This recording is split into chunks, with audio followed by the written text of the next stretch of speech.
E isso para a inteligência pública é difícil, porque a inteligência pública era orgânica com a esquerda.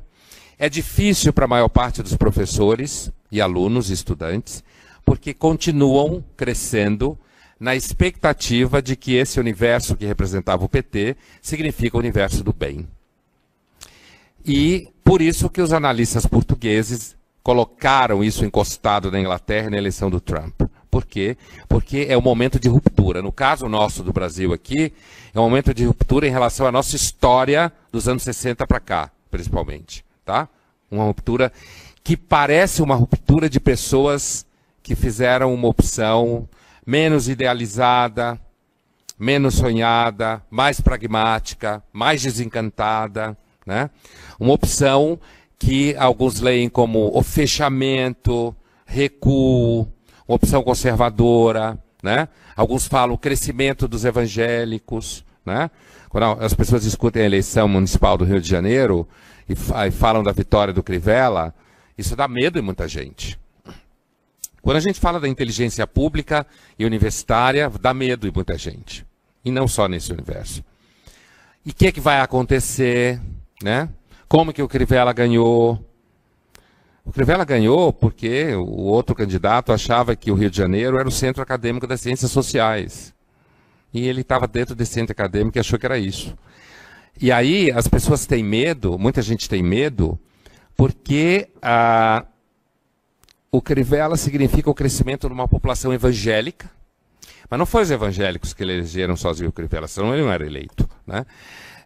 Mas esse núcleo evangélico na população brasileira representa duas coisas que dá medo em muita gente. Conservadorismo moral, em termos de comportamento. Endurecimento, um certo endurecimento da visão de como as pessoas devem viver, que muita gente tem medo, certo? Quando eu digo essa muita gente, é principalmente gente que circula pelo mundo da inteligência, que produz conteúdo, que vocês leem, veem na televisão ou ouvem na faculdade, né? E outra coisa, representa uma tendência ao que a gente chama de liberalismo popular. E os evangélicos, como os protestantes, tendem a acreditar que as pessoas não devem ganhar se elas não trabalharam por isso. Isso é a mentalidade de raiz protestante, né? Você ganha aquilo que você faz. E, portanto, há uma tendência a um discurso de diminuição do Estado. Duas coisas juntas que dá medo em muita gente.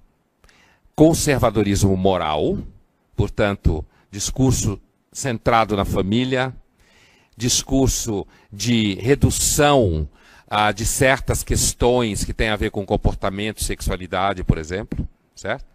E ao lado disso, um discurso do tipo assim: você trabalhou, você merece, você não trabalhou, não me enche o saco. E isso significa uma certa crítica a, digamos assim, ajuda social, gasto social, certo? Né? Uma valorização, inclusive, da vida dentro da igreja e não da vida dependente do Estado, né? Então você pega gente que vem de classe social menos privilegiada, que às vezes trabalha como empregada doméstica, essa mulher entra na igreja, ela começa a fazer amizade, ela chora, consegue levar o marido dela, ele também chora, ele bebia, enchia a cara, batia nela. Aí ele para de bater nela, recebe Jesus no coração, o irmão arruma um emprego para ele, ele começa a trabalhar, ele já não gasta o dinheiro dela só, os dois começam a ter dinheiro em casa, um dia volta a transar, coisa que não fazia muito tempo, Jesus ajuda inclusive a isso, ao contrário do que se pensa, certo? Volta a transar, e aí os filhos ficam alegres, porque a mãe está cantando em casa, o pai está feliz, né? Aí eles ganham o que fazer no final de semana, a igreja propicia sociabilidade, ganha cidadania dentro da igreja, né? Eles tomam decisões, pagam dízimo, mas os ricos pagam terapia, 300, 400 reais a hora para o terapeuta falar né? E, então, assim, cresce. Você tem um sentimento de unidade, certo? Você tem um sentimento de que você participa de alguma coisa, pessoas que normalmente não sentiam que participavam de coisa nenhuma, ganham cidadania. Então, uma das coisas que o crescimento da igreja evangélica no Brasil está ensinando para o povo inteligente, que nem eu, assim, que trabalha com política, ética, filosofia, história, geografia, sociologia e tal, jornalismo, é o seguinte: o movimento evangélico está mostrando no Brasil que ele consegue produzir sensação de cidadania mais do que o Estado brasileiro consegue. E de forma mais eficaz, e mais imediata, e mais barata. É só um dízimo, certo? E você recebe, em troca disso, amizade, sentido, vínculos, um equilíbrio familiar, né? Tudo que as pessoas querem na verdade. E isso rebate em eleições numa coisa interessante que é pesquisa dá errado. Né? Pesquisa dá errado. As pesquisas estão dando errado, não só aqui. Porque as pessoas estão começando a querer eleger candidatos que elas têm vergonha de confessar que elas querem eleger. Porque se elas falam que querem eleger, as pessoas... Como assim? Você vai votar no Trump? Como assim no Trump? Você vai votar no Crivella? Como assim no Crivella? O cara é evangélico. Como se essa frase significasse algo do tipo: não vou querer isso nunca. Certo? Então, um medo, né? Estou falando do universo geopolítico, né? Um medo desse universo é de que o mundo, as pessoas que têm uma visão de mundo mais conservadora, estejam perdendo a vergonha de dizer que são assim. E estão começando a eleger pessoas que representam essa percepção. Então, se fala na mídia, como assim o Congresso brasileiro, que saiu da última eleição, em que a Dilma ainda foi reeleita, já saiu mais duro, conservadoramente falando, e se as eleições municipais, como normalmente elas sinalizam, se as eleições municipais da agora continuarem a sinalizar um impacto nas grandes eleições de dois anos depois, a tendência é isso se radicalizar, né? E então, isso gera uma sensação, principalmente no universo da reprodução do pensamento público. Eu estou insistindo nisso porque é isso que vocês ouvem, é isso que a gente ouve, é daí que produz a percepção.